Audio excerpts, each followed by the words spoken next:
Вітання! З вами Андрій та невеличке непланове відео, яке записане спеціально для людей, які знайомляться з моделізмом.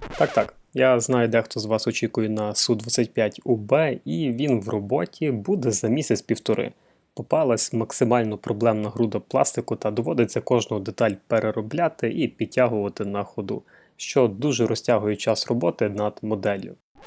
Під різними моїми відео ви залишали запитання, як ґрунтувати чи фарбувати модель, якщо нема аерографа, чи що потрібно для старту, чи варто купувати ту чи іншу хімію, яку купувати. І це відео записав для вас та усіх, хто ще не знайомий з моделізмом та не знає, з чого починати.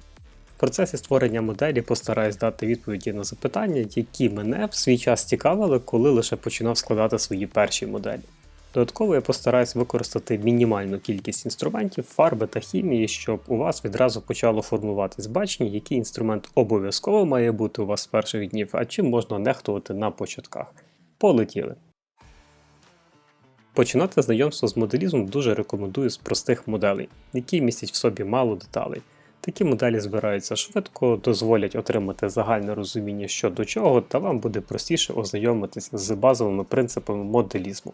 Зверніть увагу, починати варто з простих моделей, але це жодним чином не означає, що треба кидатись шукати найдешевшу коробку.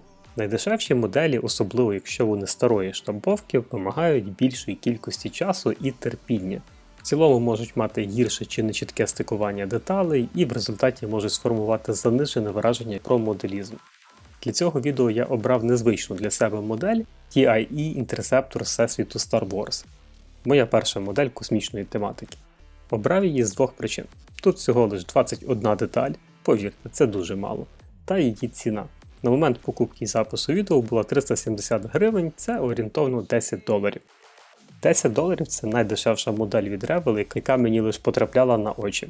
А враховуючи, що Revell не випускає, або я не зустрічав відвертої фігні, то сказав, чому б і ні. У наборі 4 пластини з гарно деталізованими компонентами. Чітка штамповка, гарно виділені усі деталі, бонусом навіть присутній пілот. В авіації це рідкість, щоб виробник включав фігурки пілотів у базову коробку. Також одна пластина з прозорими деталями і лише одна маленька декаль. Інструкція стандартна для компанії Revell. Спершу зустрічає загальними модельними порадами, тоді переліком рекомендованих кольорів і далі самі кроки складання та фарбування моделі. Заблудитись буде важко. Ілюстрації чіткі та зрозумілі. Скористаюсь порадою, що деталі необхідно вимити перед початком роботи, і ось це коричневе є доказом того, що краще перестрахуватись. Замість купання пластику в мильному розчині я протираю розчином спирту з омивачем скла. Зажирення пластику вбереже вас від облуплювання фарби, якщо десь на пластику залишились фабричні масла. Як бачите, перший необхідний інструмент в моделізмі – пінцет. Бажано точний. Для відділення деталей від самих тримачів вам знадобляться кусачки. Дуже рекомендую брати мініатюрні модельні, не обов'язково дорогі. Головне, кусайте ними лише пластик і прослужить вам довго. Третій інструмент, без якого вам не обійтись – модельний ніж або скальпель. Бувають різної форми та різних брендів, на початок можете брати прості дешеві з парочкою запасних лез.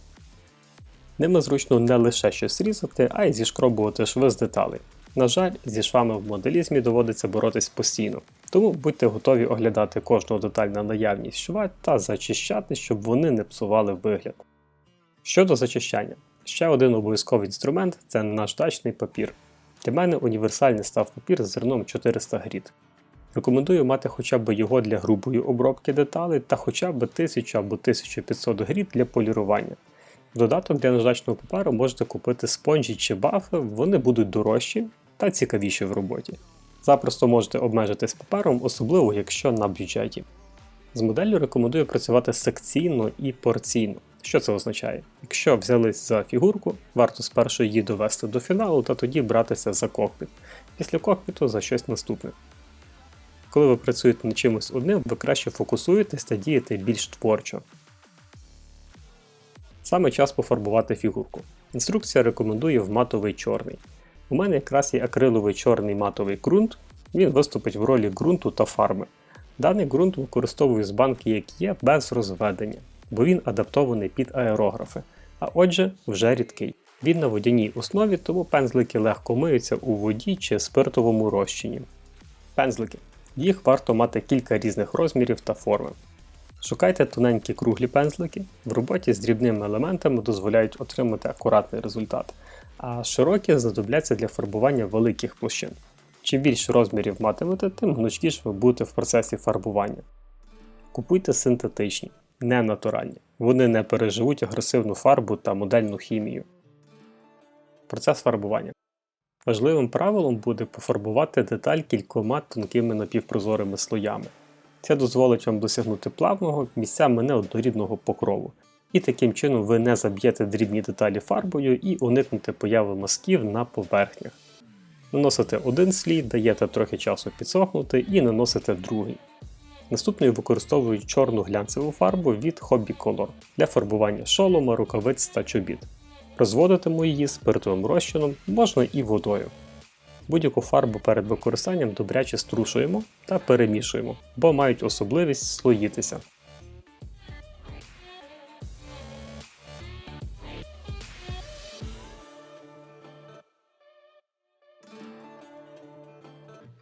Якщо вірити інструкції, на цьому можна завершувати фарбування фігурки. Та я поділюсь з вами ще одною корисною технікою, яка дозволить зробити фігурку більш об'ємною.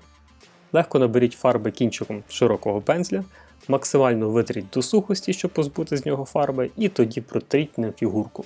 Це дозволить акцентувати підвищені участки фігурки та проявиться рельєф.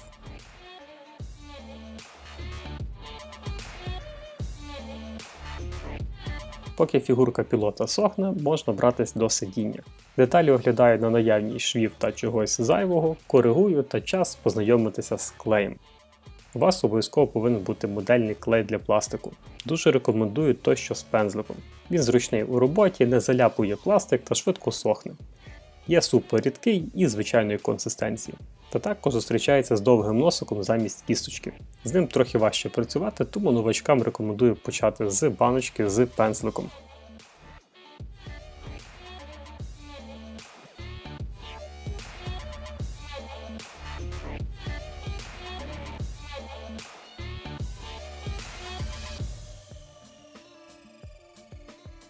І знову повстає питання фарбування.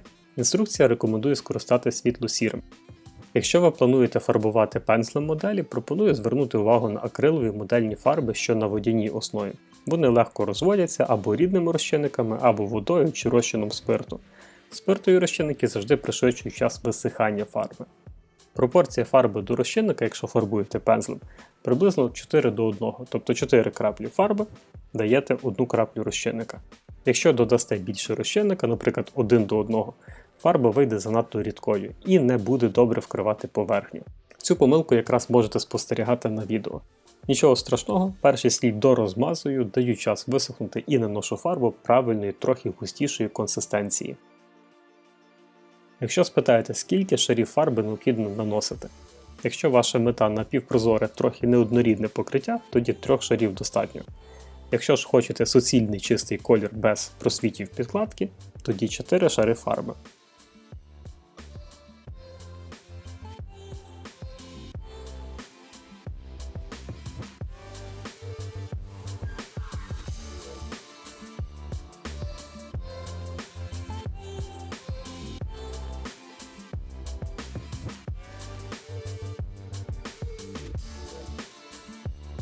Наступним кроком, згідно інструкції, необхідно скласти та пофарбувати кокпіт пілота. Відділяю усі необхідні запчастини, приводжу їх до акуратного вигляду, позбуваючись усіх швів та струпів, а далі необхідно підготувати до фарбування.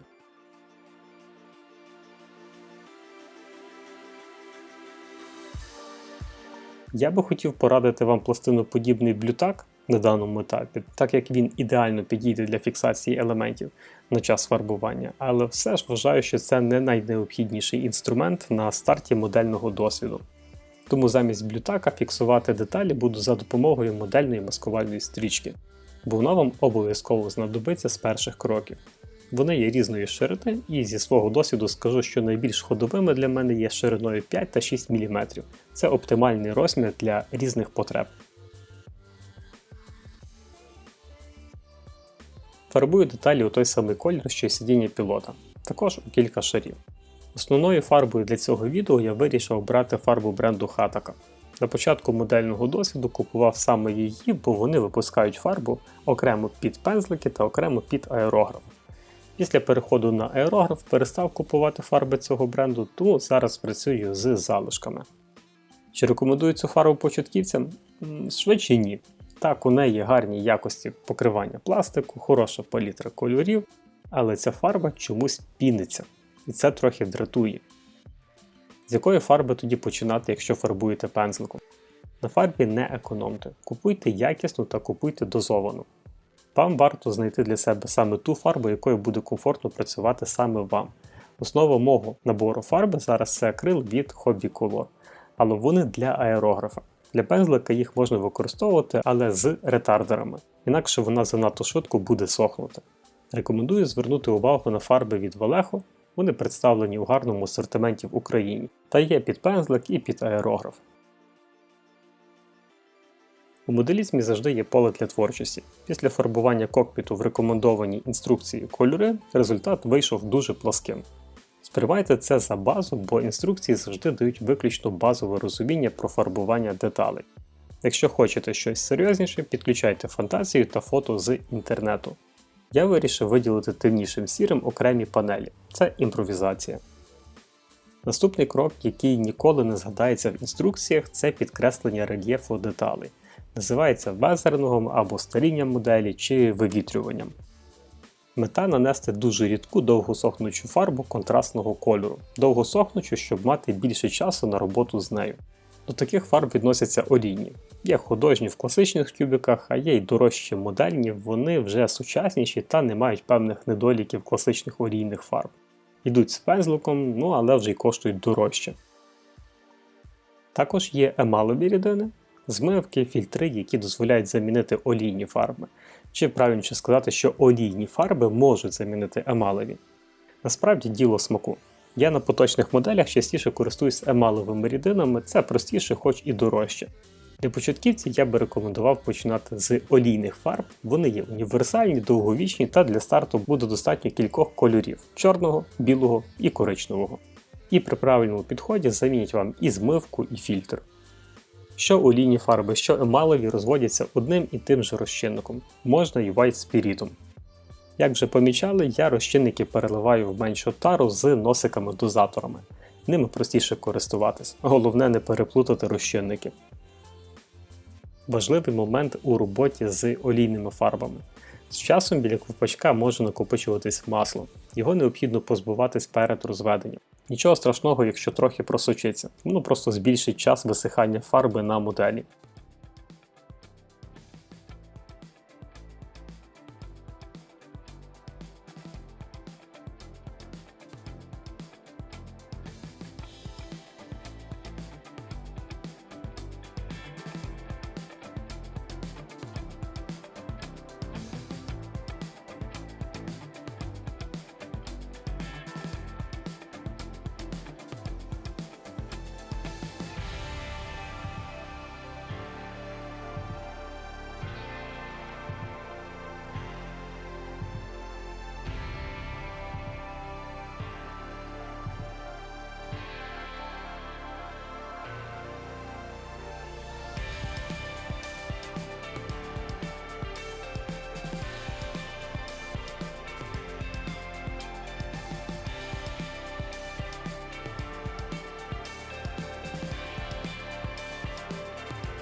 Розведена фарба має чудову плинність та заповнює впадини.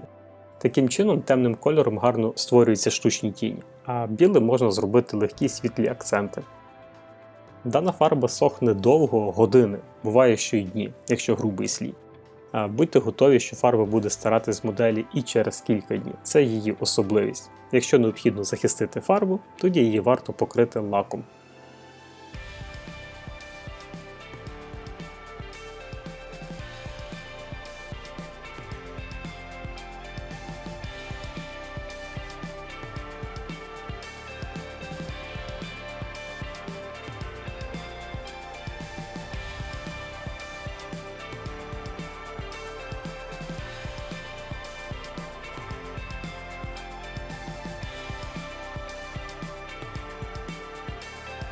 Забув пофарбувати кілька пімпочок у червоний, і для фарбування таких дрібних елементів ідеально підійде зубочистка.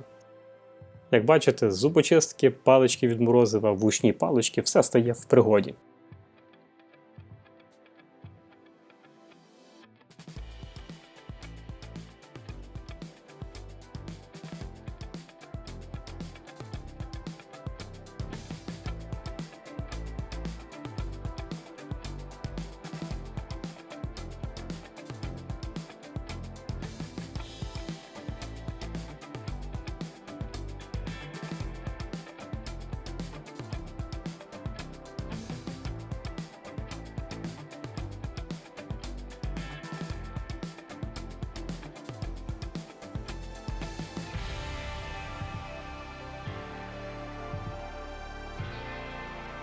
Дану модель можна збирати і без клею, усе чудово займає свої місця. Та для надійності виробник рекомендує промазувати клеєм місця стиків. Для кращого склеювання деталей раджу озброїтись кліпсами чи прищіпками, вони позбавлять вас потреби притискати і тримати деталі пальцями. На лицевих фасадах, якщо бачите шви, старайтесь їх прибирати модельним ножем та наждачним папером.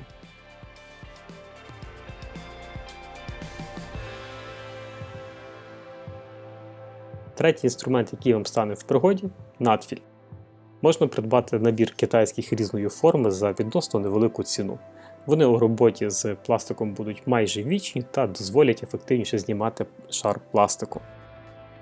Єдине, після надфілів варто заполіровувати пластик наждачним папером, бо вони залишають потертості. Також можна згладжувати різні задири пластику тонким слоєм модельного клею. Він підплавляє пластик та робить переходи гладкими. У роботі з моделями ви постійно будете зустрічати неідеальні стики, в яких шов складно прибрати лише поліруванням. В таких випадках вам обов'язково стане у пригоді шпаклівка.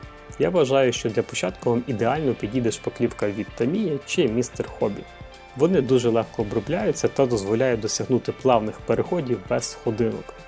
Дехто з моделістів перейшов на циано-акрилатний клей замість шпаклівки, бо він міцніший та сохне моментально, на відміну від тих, що озвучив, яким треба щонайменше 4 години. Для новачків не рекомендую циано-акрилатний клей замість шпаклівки, бо він твердіший за пластик та складніше полірується, від чого є ризик механічно пошкодити поверхню моделі. Поки шпаклівка сохне, можна переключитись на інші участки моделі. Згідно інструкції, деякі елементи прозорої деталі необхідно пофарбувати так, щоб залишились вікна, чи правильніше сказати ілюмінатори. Для маскування ідеально підійде модельна маскувальна стрічка. Достатньо заклеїти необхідні участки, тоді зубочисткою протерти, щоб з'явився рельєф, далі гострим ножем обережно вирізаєте контури. Нічого страшного, якщо не виходить з першого разу. Експериментуйте. Головне, не залишайте видимих подряпин, їх важче виправити.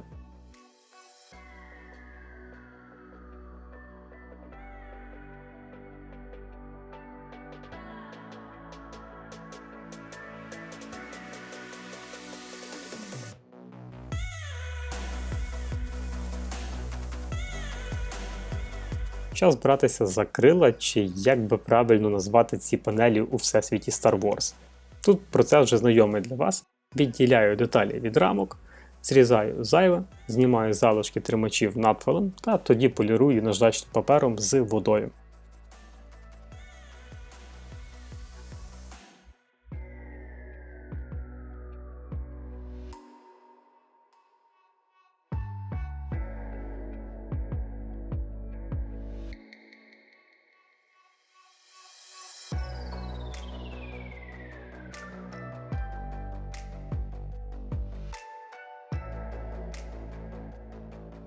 Далі протираю пластик спиртовим розчином.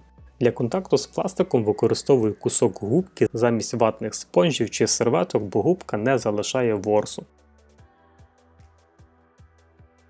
Далі би взявся фарбувати в основні кольори та вирішив зробити прешейдинг. Що це? Це техніка нанесення штучних тіней до того, як буде нанесений базовий кольор. Зазвичай цією технікою виділяють шви, стики і впадини. Я вирішив пофарбувати в чорний окремі деталі, щоб отримати неоднорідний покрив згодом. Вибираю, що фарбувати у чорний випадковим чином.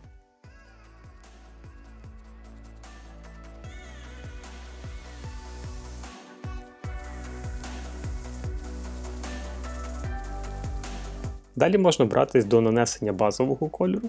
Пропорції орієнтовно 4 частини фарби до 1 частини розчинника. Наношу широким пензликом. Шари наношу тонкі і, як бачите, де-не-де фарба піниться. Це саме той недолік, що мені не подобається у фарбі бренду Хатака. Доведеться позбуватись бульбашок.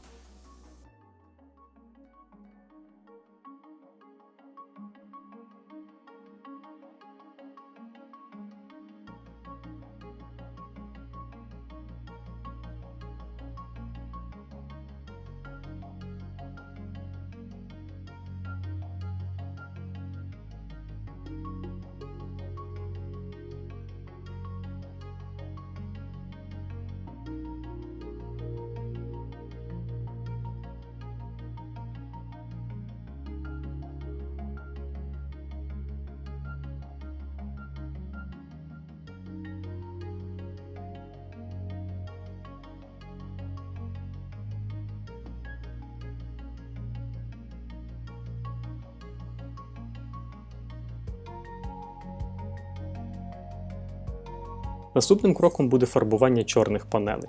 Чому лише зараз це роблю?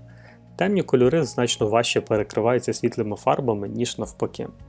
Дані панелі ідеально та акуратно би фарбувались аерографом, якщо би їх попередньо обвести масками, але спробую пензликом. Щоб було акуратно, спершу обводжу межі панелей тонким пензлем, тоді заповнюю з середини широким. 2 шарів достатньо, щоб досягнути бажаного результату.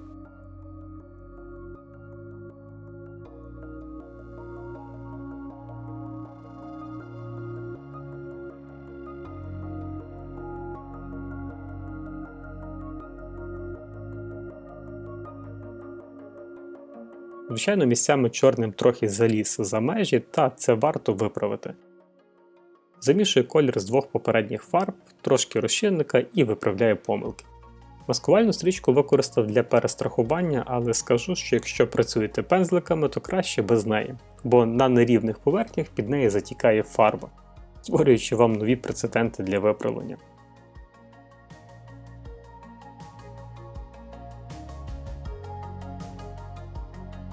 Далі вирішив підкреслити об'єм моделей бронзовою фарбою та застосувати вже знайому вам техніку сухої кисті. Промикаю широкий пензлик у фарбу, добре витираю і тоді шургаю по панелях. Таким чином вдається підсвітити текстуру металіком.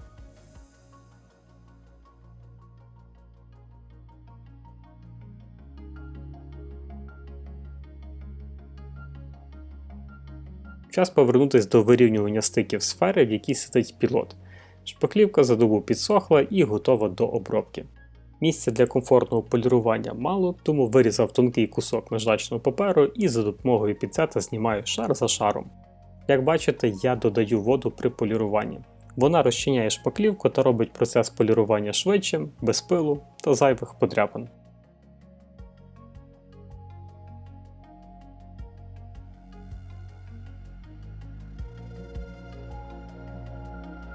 Фінально протираю все звичайною вологою серветкою, щоб зібрати пил. І деталь готова до фарбування. Фарбую за тим самим принципом, що й крила. Спершу одним кольором, поверх темнішим, обидва тонким шаром.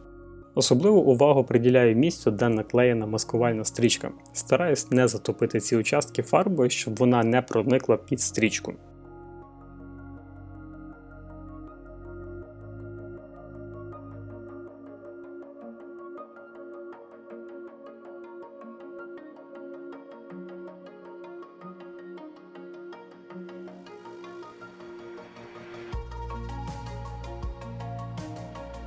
Наступний крок – ще одна імпровізація. Випадковим чином обираю елементи та фарбую у світліші та темніші тони. Це додасть трохи більше варіативності вигляду.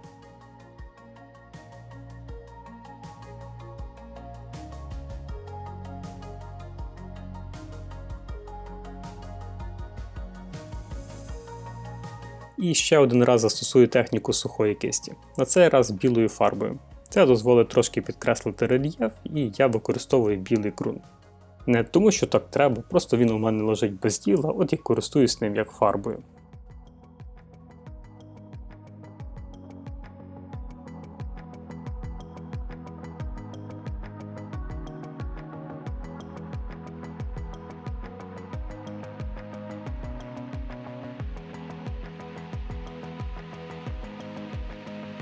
Декалі – невід'ємна частина модельного світу, в даному наборі лише одна декаль, і це завдання з зірочкою. Чому?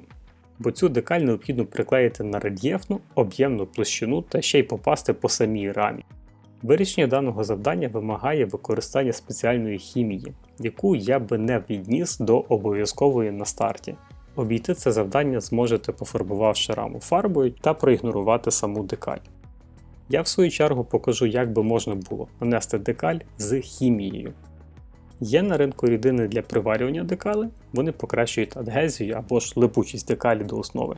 Є рідини другого типу, які відповідають за пом'якшення декалей, і це дозволить декалям повторювати рельєф. Першим ділом вирізаю декаль так, щоб позбутись зайвої плівки, тоді занурюю у воду на 30 секунд. Бажано використовувати теплу або кімнатної температури. Тоді наношу рідину для приварки і переношу декаль. Вона легко відстає від паперової підкладки. Старайтесь не спішити, щоб декаль не злиплась, розплутувати її буде складніше. Як бачите, декаль відмовляється лягати і повторювати форму. Для цього на неї наношу рідину для пом'якшення та залишаю в спокої на півгодини. Повертаюсь, бачу, що є прогрес, і наношу ще один шар рідини для пом'якшення. І знову залишаю на якийсь час. Старайтесь такі рідини наносити на декаль, уникаючи пофарбовані участки, бо вона може пошкодити фарбу. Результат говорить сам за себе. Повторюсь, без використання хімії цей результат було б важко досягнути.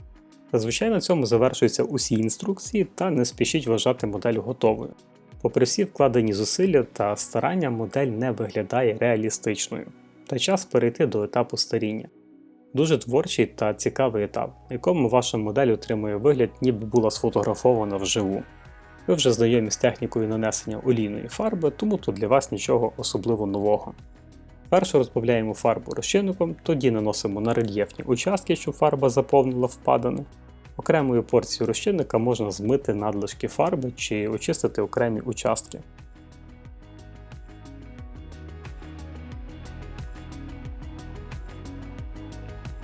Далі варто дати фарбі трохи часу підсохнути, та її можна стирати серветками, вушними паличками тощо. Мета – стерти фарбу з рівних площин та залишити в заглибленнях чи у підніжжі рельєфних деталей. Якщо десь важко позбутись фарби, ви завжди можете використати той самий розчинник, щоб реактивувати фарбу та змити надлишки, де вам потрібно.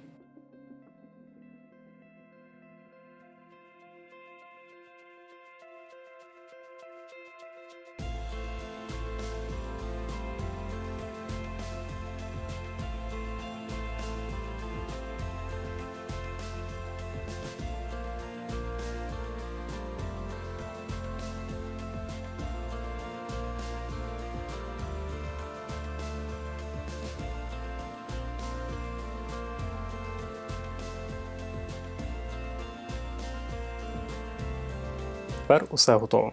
На даному етапі можна було ще полакувати модель, щоб захистити усю фарбу від пилу, та я пропущу цей крок. Якщо у вас нема аерографа, пропоную придбати лак в аерозолі. Ви спокійно можете купити акриловий, якщо фарбували акрилом. Не купуйте на нітрооснові, якщо фарбували фарбами на водяній основі, бо зіпсуєте свою роботу. Пензликами лак не рекомендую наносити, якщо ви зістарювали модель емалевими чи олійними фарбами. Ви таким чином ризикуєте розтерти ваші досягнення. Альтернативно на ринку є хороший асортимент лаків під аерограф, які значно спрощують життя та не шкодять жодному шару фарби. Але це вже інша історія для іншого відео. Тому пам'ятайте, акриловий лак в аерозолі, якщо пофарбували водяним акрилом. Надіюсь, для вас було корисне це відео та знайшли необхідні відповіді. Якщо у вас залишили запитання, пишіть у коментарях та діліться цим відео з людьми, які лише знайомляться з моделізмом. Буду радий, якщо допоможу здійснити легкий старт. Дякую вам за перегляд, не забувайте за засоби персонального захисту, бо в моделізмі чимало роботи з гострими предметами та токсичною хімією. Слідуйте правилам безпеки. Бережіть себе та близьких. Слава Україні!